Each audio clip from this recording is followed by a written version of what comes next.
whether they're your clients or your teammates or whoever you're getting feedback from. Or your boss, for that matter. Or your boss. If you're not putting all that feedback through the lens of the strategy and the creative brief or the why, it becomes personal. It becomes a personal opinion, and you can have 100 personal opinions, but that doesn't make any one of them the right answer.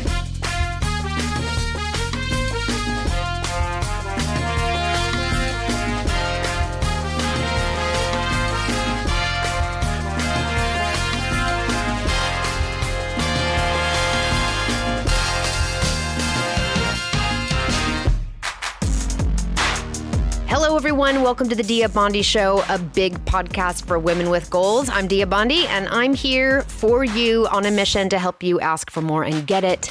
Resource your dreams so you can get to your goals faster and have a blast doing it. And I'm so thrilled to have with me today Arthur Leon Adams III. I didn't know where I was going to go. Yeah, you almost sounded like you forgot my name for a second. Well, I was like, which way do I go? Do I go Baby A or do I go Arthur Leon Adams? I get a little stuck sometimes. Right. Nice to see you. Good to see you. And I see that you're from the Zoom. You know, we record these over the internet, that you're in a different spot today. I am. My studio in Berkeley is being used for a shoot space for somebody recording a TED Talk. And so I'm actually coming to you from my bedroom, which is great. Although I have to say, like, I'm kind of edgy today because it's like a new setup. I don't know if it's going to be good. I'm kind of mad about it, but I can't tell. Right. Before we started recording, I was telling you how edgy I kind of feel. Even though I tried to handle my business, clean up my room, make it kind of cozy, set up my deal, go for a walk, all the things, but I still feel edgy because it's just like, it's not right. It's like my pants don't fit right. Right. Kind of uncomfortable in a new context. Right. Well, you should maybe change your mindset about it and think of it like you're on MTV Cribs. Do you remember that show? And you can show the bedroom like, this is where the magic happens. Yeah, it's more like, here's where I fold clothes. Yeah, it's more like that. Exactly, yeah. Well, it's been a little bit since we recorded one of these. That's right. I'm so happy. I am, even though I'm kind of edgy and mad about it, whatever the it is, I'm just kind of mad today. I'm glad to be doing this. It's nice to hear your voice. Yeah, you too. So what else do we got going on today? Well, we're gonna have a guest today, which is super awesome. That's right. Dava Guthmiller in just a second. But before we get into our conversation with her, I wanted to kind of throw a phrase under the bus that I'm really sick of hearing and I don't like. All right, go off, Queen. Okay, for me, here's the thing. Fake it till you make it is bullshit. Oh. I don't like this phrase. You know why? Because all y'all who are listening right now are trying to do something new. You're trying to move your way toward your goals. You're trying to work it out. You're making decisions. You're feeling your way through. You're planning. You're trying stuff. And in some cases, you might be on shaky ground. And it's easy for us to say, I don't know, I'm just faking it till I make it. But you know what? You're not faking it. You're not faking it. You're actually doing it. And I'm really sick of hearing women and folks, you throw around this phrase like we're faking it like it's not real. And you know what? Whatever you're doing, even if you're doing it on shaky ground, even if you're wading your way through something brand new, even if you're doing it while you're unsure, you are doing it. So I just want to flip that thing on its head and say, it's not faking it till you make it. It's doing it until you make it. Yeah. And maybe we could even come up with a rhyming version, like, do it till you break through it or something. Yeah, exactly. That's perfect. I just want we all just need to give ourselves a little bit of credit for doing stuff that we don't know how to do, but we're doing it. It's not faking it. Right. So anyway, that's my teeny tiny mini micro rant today. And it's actually kind of interesting because it's going to tie to what we're going to talk about with Dava Guthmiller today around sort of that wading through the dark, that space between when we have an idea about what we want or we've identified a goal for ourselves or, we have an outcome in mind and getting from here to there can feel like a dark zone, but it also can be a beautiful exploration. So, yeah. Before we get to our guest, I just wanted to remind everyone that if you like the show and if you want other people to hear the show, you should subscribe, rate, and review. You can follow us on social media on Instagram at The Dia Bondi Show. And you can, tell your friends about it and just help The Dia Bondi Show reach more people. Tell your friends about it. Yeah. Tell your friends about it. Tell your friends. And you can also, if you have a question, you can call us at 341-333-2997 and leave a message, and maybe we will play your question on a future episode. So good. We love it to hear from you all. And, I've probably said this in other episodes, but when I give talks or my keynotes and my workshops, I hear from folks all the time that the most valuable thing that they get out of it, of course, the ideas that I share are super valuable, but what really matters is when folks have a chance to listen to other people, workshop their big questions around how to make their big moves. That opportunity to see yourself in someone else's challenge, someone else's opportunity, someone else's journey is wildly powerful. So when you call in the show with your question, we are going to address it. We're going to workshop it on the show with love and curiosity and care. And you are making it possible for someone else to see themselves in your journey and to learn from you. Yeah. So, I think what we're saying is share the podcast, save a life. There it is. So today our guest is Dava Guthmiller. She is the founder and chief creative officer at Noise 13, which is a brand strategy and design firm based in San Francisco since 2000. Yes, and Dava is also the co-founder of Invisible Projects, which is both the Invisible Ventures and Invisible Talks, which I had the privilege of being one of their inaugural speakers at their inaugural event in San Francisco pre-COVID.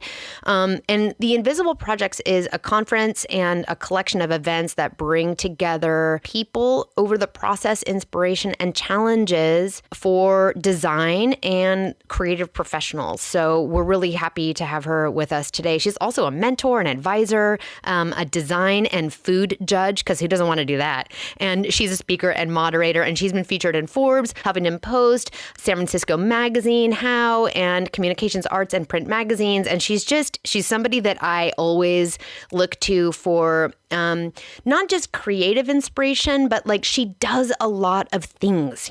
She's always out exploring and making something new and involved with a lot of different things that touch a broad range of interests. And I've always respected, since I met her maybe 6 or 8 years ago, respected even from afar the work that she does and the way she does her work. So happy to have her today. Yeah, another heavy hitter on the podcast. Come on now. Dave, I'm so glad to have you here today. Hello. Hello. Oh my goodness. It's so great. So listen, let folks understand. So 2 things. You sort of, I see you having, you do so much different stuff. Yeah. You're so involved in the world of both the creative process and the outcomes of that in the world of design. And help the world understand a little bit about what your life is as a creative officer, and what had you found in the Invisible Project? So as a creative officer, I run Noise 13, which is a branding and strategy design agency. And I have been doing that for 21 years. Oh my God. And my role as Noise 13 has changed hugely over that period of time. I went to school for design. I graduated as a graphic designer.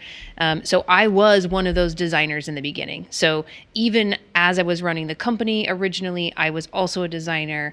I was also, creative director. I was also sales. And over time, my role has changed pretty significantly. I no longer get to spend the majority of my day designing, unfortunately. So I have to use my creative brain in new ways. Most of that is in this space between creative strategy for brands and sort of really helping our clients understand the difference that brand will make in their company in the long term, and supporting my designers and the design team that I have, to help them grow, right? Honestly, I'm always a little bit more split than that because I'm still doing sales and I'm still doing, all of these things. I'm currently looking for an office, so in a small agency, I think that you always have many, many hats, and you have to be prepared for, the ultimate multitasking challenge. And what had you bring Invisible Projects into the world? Yeah. So, my business partner in Invisible is Ariana Orland, and she and I were both part of the AIGA Design Week. She was on the board, and she had asked me to help out with the the main launch event. And we went through that, and it was a great experience. And we realized that we needed something deeper and more meaningful for ourselves. And we also realized that, we have 40 plus years experience between the two of us, and we're always behind the scenes. We're always the ones supporting everyone else versus being out in front. And I think layer on to that, really wanting to spend more time to meet other creative peers and be inspired by people who are different than us, made us really realize we should just do it ourselves, right? Like, we can totally do this. The first time was completely an experiment, right? So everything down to the branding, where we were inspired by literally dipping stuff from the dollar store in paint, which is how we came. I remember that. Yep. It was so cool. Yes. And you were one of our speakers that year. So the first year was an experiment, and it was so fantastic that we decided to kind of keep it up, and we did smaller events, and we did that conference annually. So we have now done that for 4 years. So 4 annual conferences, and this January we did that virtually. Do you still perceive it as an experiment, or has it changed? This year was an experiment again, because we went from an in-person 300-person event here in San Francisco to virtual. So we had to relearn and rethink how that process went. I love that. So I remember when Ariana first, she approached me your first year and invited me to speak. And she talked about the words that really stuck in my heart was about, Invisible Talks being a place where we can talk about, what it means to forge our own ideas into the world in the way that is uniquely ours. And I just, that feels like such a powerful and vulnerable place at the very same time. I couldn't not say no to participating in whatever level I could. And I just, I love this idea that things, it continue, even though you know what it is and you know what impact you want it to have, it continues to be an experiment, because we're always in a state of change and forging forward. And that's really what I wanted to talk to you about today was, to start our conversation talking about what I'm thinking about is like the dark zone, that space between an idea and its made state. And for our, listeners, for our audience, it's a goal, whether it's, a traditionally achievement style goal or an experiential goal or an expertise goal. And, the time between the idea that that's a thing I want and getting there, that can feel like the dark zone, but it can also be a beautiful experience if we let it be. And I think that if we invest in it. And, when I was thinking about how that connects to maybe the creative process is a place where you intentionally go into I'm calling it the dark zone. Maybe you have a different term for it, but I'd like to start by asking, what do you look for when you go from the idea to creation of a design that you ship in the world? What do you look for as you move through that process as a longtime designer and somebody who facilitates other people's creative process as well? Yeah, with Invisible, we call that process, inspiration, and challenge, right? It's that messy middle stuff that gets you to the outcome. But yeah, for Noise 13, we are creating brand systems and graphic design executional pieces. And every project and every deliverable is different. But I think the thing that really ties them together, and the thing that I look for as a leader of that is how many times and how many ways can we go back to the strategy or the core of what that idea was? When you're thinking about a brand, your brand strategy is the why. Why are you even doing this in the first place? What is how are you different from everyone else? What is your brand personality? What is your goal? And every execution, if you keep coming back to that, it helps you through that messy middle piece, right? So I look for ways that we can continually go back to what we call the brand strategy or a creative brief or your why statement, right? With the conference, it's the first time it was we want to talk about process, inspiration, and challenge. And we want, a mix of people and backgrounds. We want a mix of experience levels. And those were sort of our guiding principles. And every time we wanted to add new shit, because we add a lot of stuff, we have a hard time saying no, both of us. Going back and saying, does this meet our criteria of why we're even doing this in the first place? I love this. As I think about the women and, everyone who's listening to this podcast, as they move into that messy middle, between an idea of something and it being born into the world, like when you listener get stuck, when we get stuck, to go back to our own why and who we actually are. And I think of brands, I'm not a brand strategist, but I think of brands as like, it is an entity. It is a person and a personality, a set of values, a set of beliefs. It is like its own self, right? I think about, when we get stuck in our journey between an idea and it being born into the world, go back to like our why and who we actually are, so that we can go forward in a way that is actually aligned to who we are. And we're not stepping into or adopting a self that isn't actually true to us. Oh yeah. Which is a great way to lose and have things fall apart later. Is it not? Oh yeah. And values are super key to that. I mean, we talk about values a lot in branding, but as a person, knowing what your non-negotiables are, really helps you, in reaching those goals. But then also when you are doing those big asks that you tell people to do all of the time, it helps you validate why you're even asking, right? It's the same as if you're a brand and you're asking somebody to buy your product or use your service. Like, why should they care? If you don't know why they should care and you don't know who you are before you walk out the door, how do you expect other people to react to that or understand? So in the creative process, when I came to Invisible Talks that first year, we had folks that talked about so many different things. As you said, you had a really broad set of folks who practice the creative or engage in the messiness of the creative process across hardware design, in fine arts, in writing, as designers, like just across the board. What happens do you observe teams or individuals as they go to build a brand or in their design, in the process of creating a design, lose themselves in it? And how do you find your way back? Yeah, I mean, losing yourselves in any design or creative process. I mean, I think you've even mentioned it as like those pitfalls. I think as creatives, we want things to be perfect, right? We want there to be an answer. And I think that there's that, one of the biggest pitfalls or challenges that we run into is overthinking it or over testing or,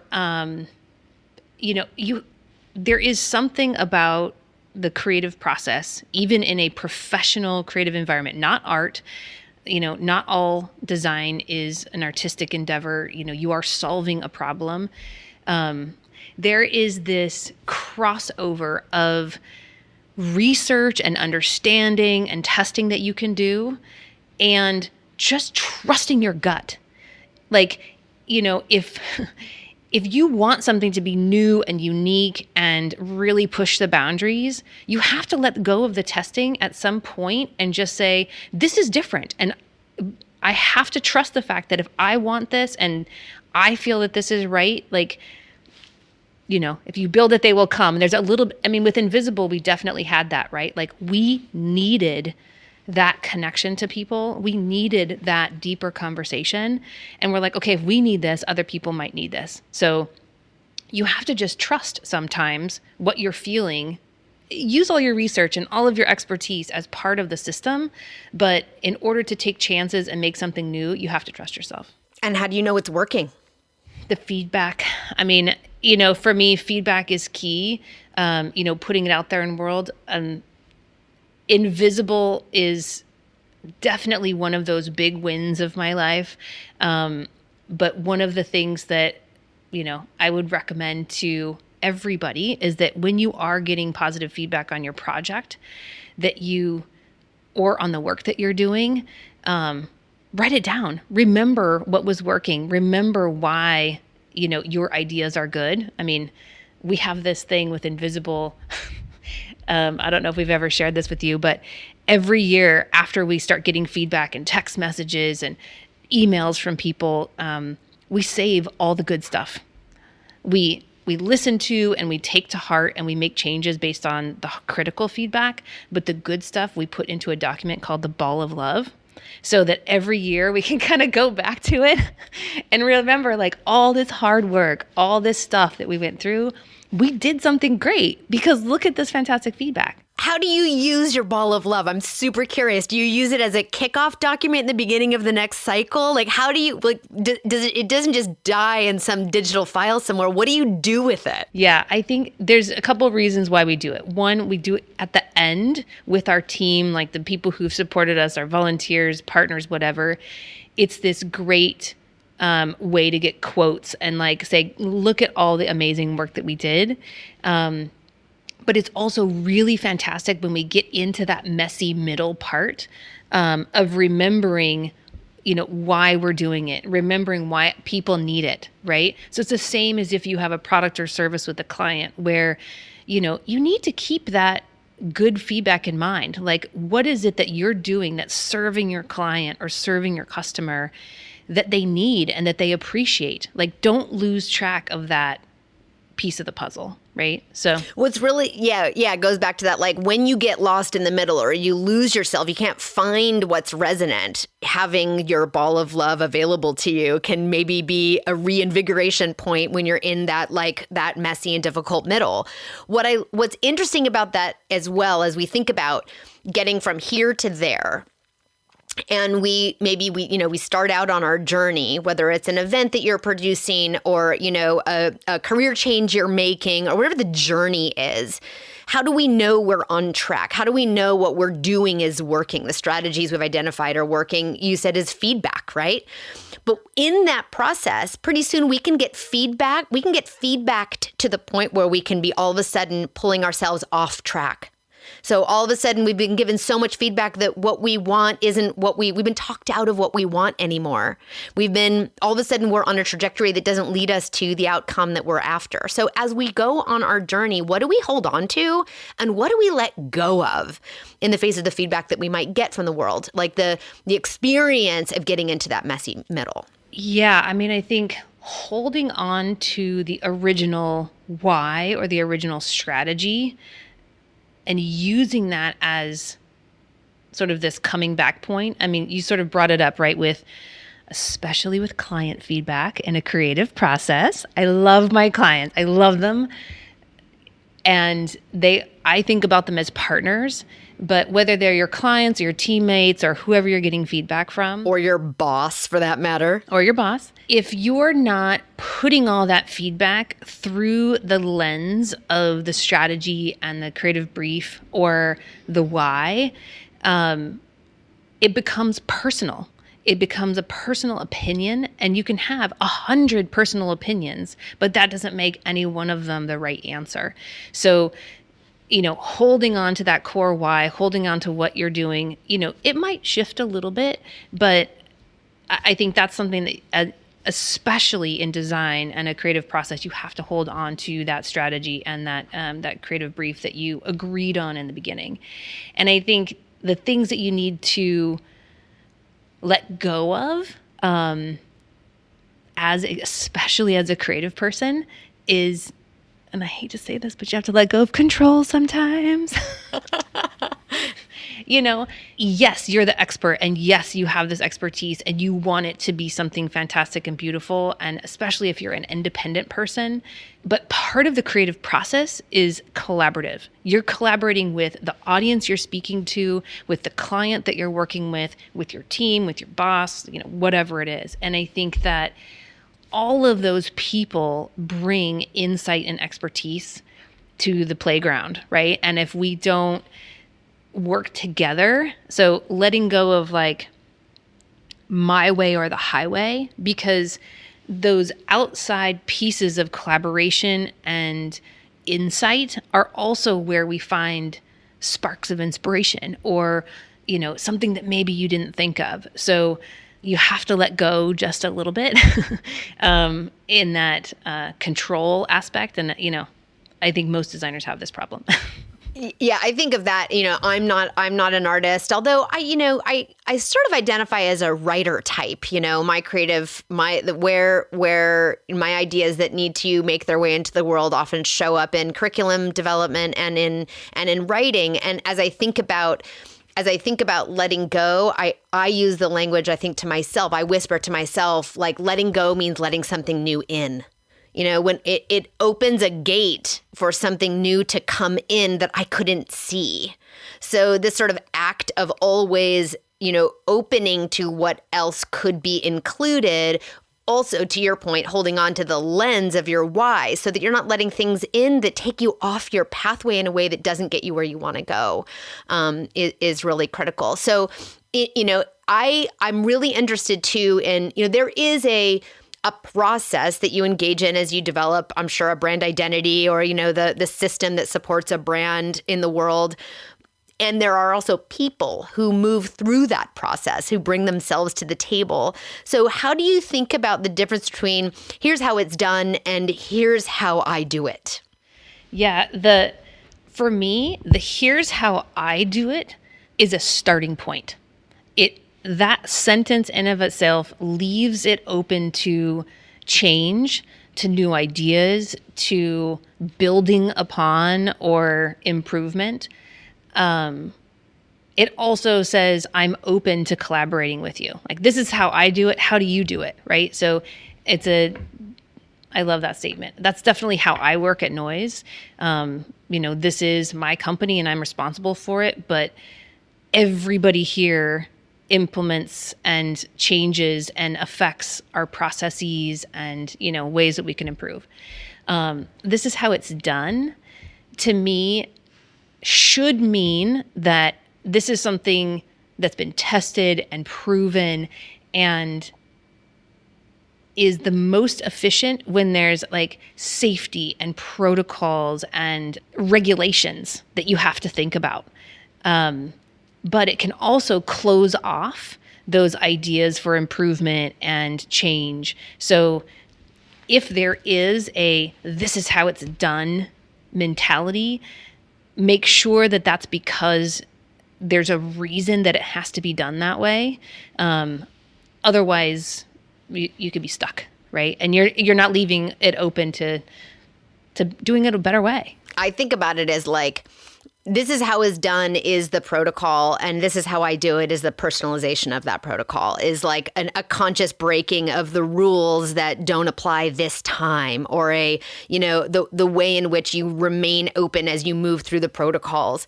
I mean, I have a lot of women come through my workshops and through this content where, I really want to help women resource their dreams so they can get to their goal faster. And one of the questions always is, how should I do it? And my answer is, well, are there known ways in which it is done? And then how do you do it?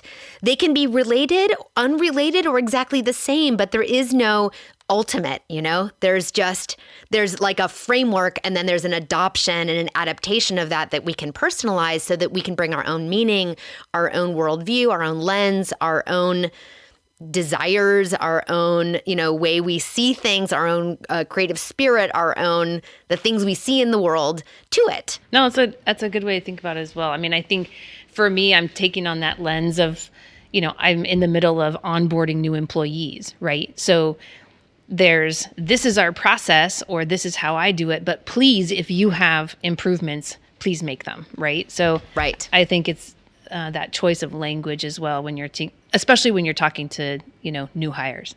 Right. And also I think about, so I grew up in a dance studio, and like there is a way that you do bar work in a ballet class before you go to the center. Here's what it is. It's always pliés, and then it's tendus, and then it's, it's like that. And how I do it is, what I pay attention to as I move through the bar work to get to the center is different. Some folks are like, they're going to use the pliés in this way. I'm going to use the pliés in that way. We're still doing the same process, but how we're doing it to get to the center work is uniquely ours. So what do you think, Dava, as you continue to constantly both be super strategic and, building brands that are tied to business outcomes, but also engaging in sort of the mess of the creative process to develop that thing, to bring it into the world. What is the most rewarding thing you've produced in your life and career, and what makes it so? Well, invisible for sure, and I would say the ball of love every time, that feeling that we get, right? It's, that is something we do on the nights and weekends, and it is a bear, and we don't get paid for it, and it's a passion project 100%. So for sure, invisible is one of those things, but thinking back about projects, and specifically with clients that we've done through Noise 13, I think one of the most rewarding projects that we ever did, or that I ever did, I'm not going to say we, because I'm going to step back to when I used to be part of the design process a little bit more.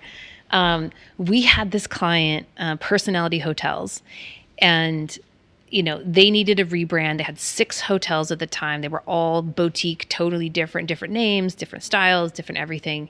And we had been hired to do a rebrand for the parent company. And part of that process was a touch point audit. And I don't know if anyone else has done this, but it's where you just kind of, you go to the place, you pick up the materials, you see what's out there. What does it feel like? What are they doing? What are they saying? And this was the first time that we had done this, but we literally wallpapered our conference room with all of their stuff, from pictures of the hotels to all of their materials. And we literally wallpapered the whole place. So for the kickoff meeting with the client, they came into this room of themselves mess. It was awful. It was like every brochure was a different size on a different kind of paper. There was maps on the back of things, 17 different maps. Like, the experience to the customer was that every single one of those hotels were their own thing, and they were not a family, and it was not pulled together. And, whatever. We named one of the hotels, we rebranded a few of them, we brought them all into a system. At the end of that project, we did the same exact exercise where we put all the new stuff in a room, and seeing all of those hotels have their own identity, but being part of a family and part of a system that brought them together, like, that was so rewarding because, one, it was the biggest project we had taken on at the time, and it was a ton of work, and it was beautiful, but it was really successful. And we had, in the rooms, they have like those little feedback forms, right? And part of what we had done was added a few questions to that feedback form, because brand is this thing it's very hard to quantify. But we added a few questions to make it like, do you know the other hotels in our group? Like, would you, blah, blah, blah. And through that, we were able to actually quantify the work that we had done, that people were more aware of the rest of the family than they were before. But I think it was just that before and after was so dramatic, and it was so complete that it was just a very, very good feeling and very rewarding.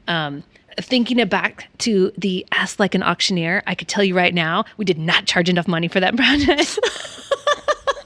Beautiful. So what that story reminds me of, and folks who have listened to earlier episodes, will know that when I think about, since I launched Project Ask Like an Auctioneer, what I've seen is that we ask for things that fall into 4 and actually sort of a 5th bonus category. It's, we ask for things that help grow around money. We ask for more around authority, being the author of our own destiny or owning decisions, and influence. We ask for things that give us more influence in our networks, on stages, et cetera, so we can use that influence to reach our goals faster. And the 4th one is balance.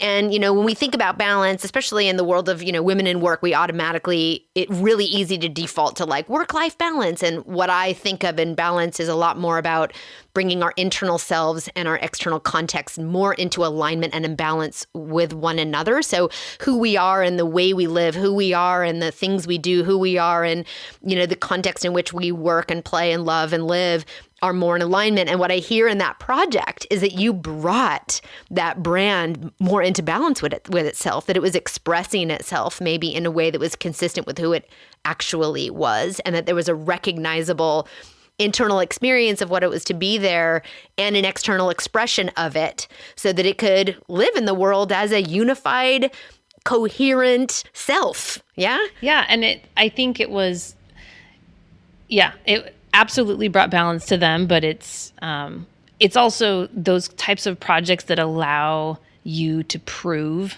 that you know what the hell you're doing. Oh, yeah. Right?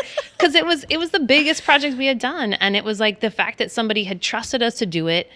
Obviously, we over-delivered and we undercharged, but I think it was proving to myself that we were capable to do a project on such a large scale and so successfully that was just super rewarding. So that's beautiful. Yeah, having something concrete you can point to that says, see, we can do this. It worked. Beautiful. All right. Well, I love having you here. And my last question is, what is your wish for women who are forging their own ideas into the world? This is probably advice that I need to listen to even more often than I already do. But I would say be open to receiving support. I think women do not ask for enough help. And I mean that not that we need help, but the world, especially in business, is there to support you, whether it's money from the bank or investors, whether it's, delegating more to your team, whether it's asking your partner at home for, to make the dinner, whatever it is. I feel like women are better multitaskers, and we have this thing of just like, oh yeah, I can just do it all and I can do more. And, I have this problem all the time myself where I just keep stacking it on. And being open to support and open to asking for the support that you need so that you have the energy to give back to everybody else. Beautiful. Beautiful. Dava, thank you so much for being with us today. I'm so glad that you said yes to coming onto the Dia Bondi Show, a big podcast for women and everybody with goals, so we can help them get there faster with the beautiful creative contributions that you and Invisible Talks and the Invisible Projects is bringing into the world. And for you to share time with us today is greatly, greatly appreciated. Super fun. Thank you so much for having me.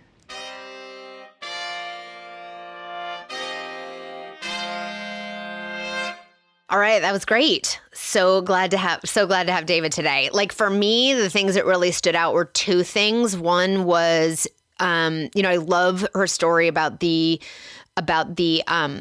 hotel branding exercise or the hotel branding project that they did. But the thing that really stood out for me was when she talked about doing an audit. And I think so many of us can do an audit, in our lives and careers and businesses, and just take a look around and see what's working, what belongs, what doesn't belong anymore, so that we can also have a more cohesive, more aligned, more, recognizable entity around the thing that we're trying to build in the world. It's really easy to drag what we did 5 years ago forward when it doesn't serve us anymore. It's really easy to get feedback from somebody at some point that we've attached to what we think we should do or what we should pursue that actually we've maybe outgrown or outlived or is just not relevant to us anymore. So I love the idea of doing an audit. And I don't know how you would put it in a room for yourself. I could imagine that just like any other, vision board or, some kind of visual representation of, of how we take stock in our lives and our careers could serve. And then the second big idea for me was this notion of asking for things that are off the menu. When she shared that, one of the important investments she made was to take a risk and not take cash, but to take part cash and part stock in a early project that she did. And I think that's true. It's really easy for us to, not color outside the lines or just not even see what else we might ask for to help us reach our long-term goals. So I love both of those things.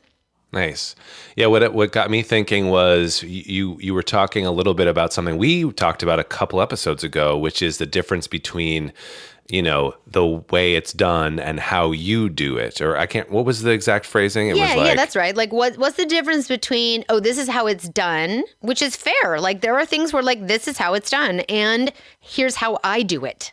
Right. And you guys had slightly different definitions of that, which I thought was interesting. And I was thinking about her definition of it, which I think applies for me a lot when I'm doing filmmaking stuff, which is there is a way that certain things are done. And most of them have to do with like safety and, just time constraints and just practical things about filmmaking.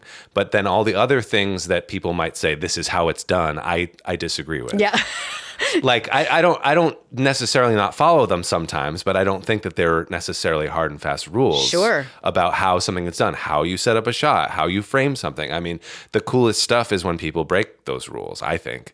You have to know them to break them. 100%. They're some of the most intriguing stories that we hear about people, building beautiful things in the world or achieving, recognizable things that we care about, writing a best-selling novel, living a life that is unconventional, whatever the thing is like this. The path to getting there is often, quote unquote, not the way you do it. Right. It's the way they did it. Yeah. So when, if you are listening to this episode right now and thinking to yourself, I have a goal this year, or I want to make a thing, I want to change my life, I want to make a thing in the world, I want to produce something, I want to change careers, I want to build a business, I want to whatever it is, we can find out how is it done? And then we can ask ourselves, okay, good. And how do I do it? Yeah. How does it make sense in my worldview and based on what my sensibilities are, where my courage lies within me, where, the existing skills that I have, the skills that are easily acquirable, my network, etc. That is exactly what I mean when I say, like, we can get what we want. And often our greatest power is in leading with who we truly are. Right. Yeah. Cool. All right, people. Episode 9. Done. Nice to see you. Nice to hear you. Yeah. Bye, everyone. Bye, everyone. This podcast is a production of Diabandi Communications, and it's produced and scored by me, Arthur Leon Adams III. You can like, share, rate, and subscribe at Apple Podcasts, Google Podcasts, Spotify, Stitcher, or wherever you get your favorite podcasts. Find us at diabandi.com or follow us on Instagram at The Diabandi Show. Want to shoot us a question for the show? Call us at 341-333-2997, and maybe you'll hear your question answered on a future episode.